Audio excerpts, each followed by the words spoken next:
Ever since her father died and left her some money in a Swiss bank, Agnes had gone to the Alps 2 or 3 times each year, always to the same hotel, and she tried to imagine staying permanently in that part of the world. Could she live without Paul and without Bridget? How could she know? A solitude of 3 days, which is how long she generally stayed at the hotel, a trial solitude of that kind, taught her very little. She kept hearing the word leave like the most wonderful temptation. But if she really left, wouldn't she soon come to regret it? It was true that she longed for solitude, yet she was quite fond of her husband and daughter and cared about them. She would need to have news about them. She would need to know that everything was all right with them. But how could she be alone, separated from them, and at the same time know all about them? Then, too, how was she to arrange her new life? Would she look for a new occupation? That would not be easy. Would she do nothing? Yes, that was appealing. But wouldn't she suddenly feel like a retired person? When she thought about it all, her plan to leave seemed more and more artificial, forced, and practical, resembling one of those utopian illusions of someone who knows in the depths of his heart that he is powerless and will do nothing. Then suddenly one day the resolution to this problem came from outside, quite unexpectedly and at the same time in the most ordinary way. Her employer was starting a branch office in Bern, and because it was common knowledge that her German was as good as her French, they asked her whether she would like to direct research there. They knew that she was married and therefore didn't count too much on a positive reply. She surprised them. She said yes without an instant's hesitation. And she also surprised herself. That spontaneous yes proved that her longing to leave was not just a comedy she was playing for herself without really believing it, but something real and serious. That desire eagerly seized the opportunity to be not merely a romantic daydream, and to become a part of something completely prosaic, career advancement. When Agnes accepted the offer, she acted like any ambitious woman, so that nobody could suspect the real reasons behind her decision. For her, everything suddenly became clear. It was no longer necessary to do tests and experiments and to try to imagine what it would be like if only. What she had been longing for was suddenly here, and she was surprised that she was accepting it as an unambiguous and unblemished joy. It was a joy so intense that it awakened a sense of shame and guilt in her. She couldn't find the courage to tell Paul about her decision. That's why she took that one last trip to her hotel in the Alps. The next time she would already have her own apartment there, either in the Bern suburbs or in the nearby mountains. In the course of those 2 days, she wanted to think through how to break the news to Bridget and Paul, so as to convince them that she was an ambitious, emancipated woman, absorbed by her professional career and success, even though she had never been such a person before. Dusk had already fallen, her headlights on. Agnes crossed the Swiss border and found herself on a French route, which always made her nervous. Disciplined Swiss drivers obeyed the rules, whereas the French, shaking their heads in short horizontal motions, expressed their indignation at those who would deprive people of their right to speed and turned highway travel into an orgiastic celebration of human rights. She started to feel hungry and scanned the highway for a restaurant or a motel where she could have a meal. 3 huge motorcycles passed her on the left, making a terrible noise. In the glare of the headlights, she could see the drivers. Their outfits, like space suits, gave them the appearance of inhuman extraterrestrial beings. At that very moment, a waiter was leaning over our table to remove the empty appetizer dishes, and I was saying to Avenarius, "The very morning that I started the 3rd part of my novel, I heard a report on the radio I cannot possibly forget. A girl went out on the highway at night and sat down with her back to the oncoming cars. She sat there, her head resting on her knees, and waited for death.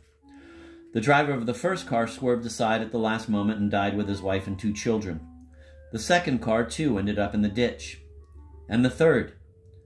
Nothing happened to the girl. She got up, walked away, and nobody ever found out who she was."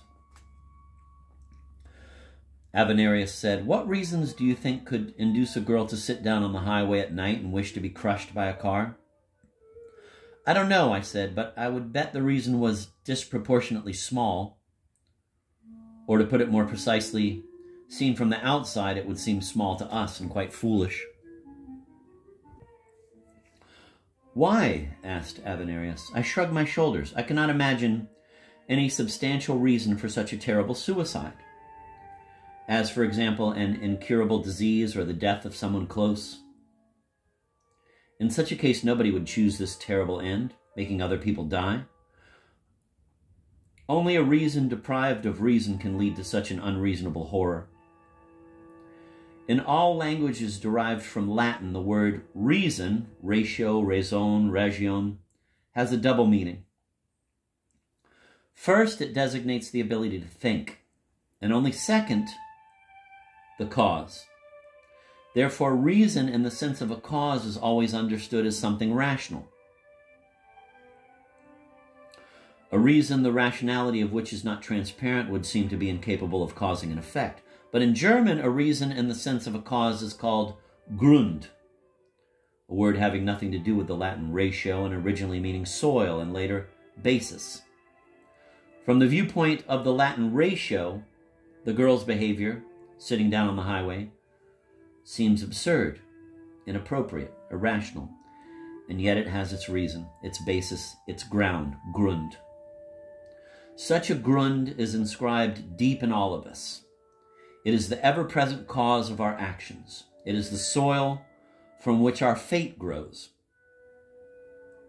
I am trying to grasp the Grund hidden at the bottom of each of my characters, and I am convinced more and more that it has the nature of a metaphor. Your idea escapes me, said Avenarius. Too bad. It is the most important thought that ever occurred to me. At that point, the waiter brought us our duck. It smelled delicious and made us forget the preceding conversation completely. At last, Avenarius broke the silence. What are you writing about these days, anyway? That's impossible to recount. What a pity. Not at all. An advantage. The present era grabs everything that was ever written in order to transform it into films, TV programs, or cartoons. What is essential in a novel is precisely what can only be expressed in a novel. And so every adaptation contains nothing but the non-essential. If a person is still crazy enough to write novels nowadays and wants to protect them, he has to write them in such a way that they cannot be adapted. In other words, in such a way that they cannot be retold. He disagreed. I can retell the story of the Three Musketeers by Alexander Dumas with the greatest of pleasure, anytime you ask me, from beginning to end. I feel the same way, and I love Alexander Dumas, I said. All the same, I regret that almost all novels ever written are much too obedient to the rules of unity of action. What I mean to say is that at their core is one single chain of causally related acts and events. These novels are like a narrow street along which someone drives his characters with a whip. Dramatic tension is the real curse of the novel because it transforms everything, even the most beautiful pages, even the most surprising scenes and observations, merely into steps leading to the final resolution, in which the meaning of everything that preceded it is concentrated. The novel is consumed in the fire of its own tension like a bale of straw. When I hear you, Professor Avenarius said uneasily, I just hope that your novel won't turn out to be a bore. Do you think that everything that is not a mad chase after a final resolution is a bore? As you eat this wonderful duck, are you bored? Are you rushing toward a goal? On the contrary, you want the duck to enter into you as slowly as possible, and you never want its taste to end. A novel shouldn't be like a bicycle race, but a feast of many courses. I am really looking forward to part 6. A completely new character will enter the novel, and at the end of that part, he will disappear without a trace. He causes nothing and leaves no effects. That is precisely what I like about him. Part 6 will be a novel within a novel, as well as the saddest erotic story I have ever written. It will make you sad, too. Avenarius lapsed into a perplexed silence. After a while, he asked me in a kindly voice, And what will your novel be called? The Unbearable Lightness of Being. I think somebody has already written that. I did, but I was wrong about the title then. That title was supposed to belong to the novel I'm writing right now. We stopped talking and concentrated on the taste of the wine and the duck. In the midst of the eating, Avenarius said, "You work too hard. You should think of your health." I knew very well what Avenarius was trying to suggest, but I pretended not to notice and silently tasted my wine.